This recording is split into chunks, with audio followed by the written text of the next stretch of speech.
The Unity Initiative in Tucson started in a variety of ways, but we had a program years ago that started called For Tucson. And For Tucson was an effort to bring collaboration in what they call domains, government domains, school domains, faith-based domains, and find representatives from each of them to be able to work together.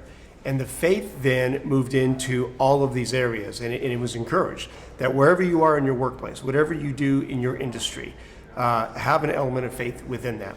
That then broke into another ministry called John 17 Ministries, which really worked hard for creating unity across denominations, doing luncheons, doing summits, prayer activities.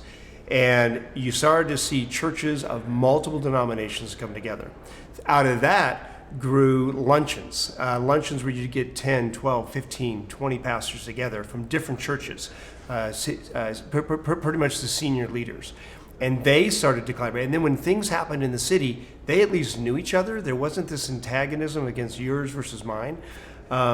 There's still that, obviously, in Tucson. But I don't know, we have hundreds of churches. There's probably several hundred pastors who know each other by name, who know each other's ministries, who are willing to come together and at least speak to each other. And out of those created other things. Covenant groups in the morning where 4 or 5 pastors get together once a week and pray together from different churches. And then those branched into multiple covenant groups across Tucson.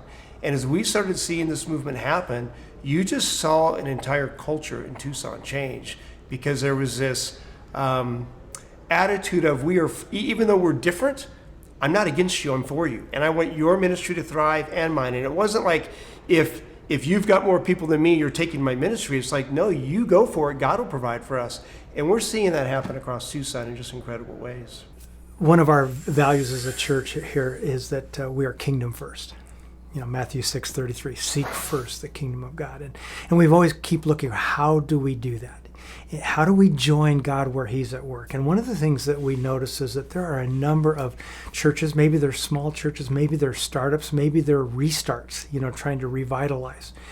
And that's so hard at that level, because you do lack resources, you lack help. And so we're a little bit larger church. And so having that value of being kingdom first, we said, how can we share our resources with others?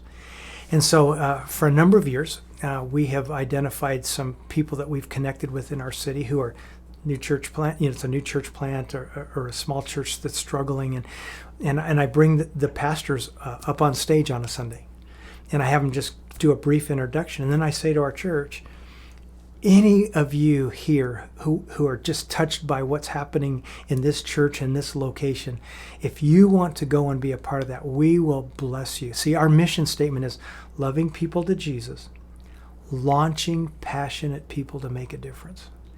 We want to launch our people to make a difference. This church's beginning was a group of students, basically, from about 50 years ago. And we're trying to get into a place, and they began to form, but they didn't know anything about creating a church or anything. They were just new believers.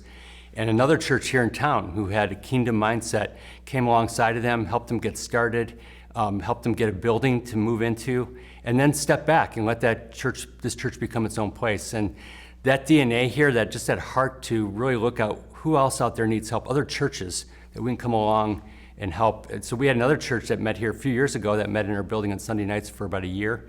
And then they left to go try to find their own place. And it was really neat to be able to come before our church and in December say, hey, all of your extra giving, the church budget will match it, and we're going to give it to our church to help their down payment for their place. And so we're able to give a really sizable gift to this church to help them get into their own building. And that just comes out of that kingdom mindset that it's not about just our place and our building, but we want to bless this other place. And they're close by. They could take people that we have in our church with them, which if that's where they belong to grow, that's where they should be. And so to be able to bless that and pass that along has been really fun to see. We have launched some people who have just flourished in leadership and serving in other churches and are doing amazing things that they weren't doing here. And that's just helping advance the kingdom.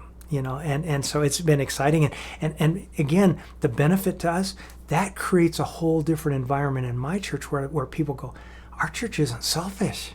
And they love that. It just breeds even more loyalty to our church for those who stayed, because they love that we're open-handed and not close-fist in that way.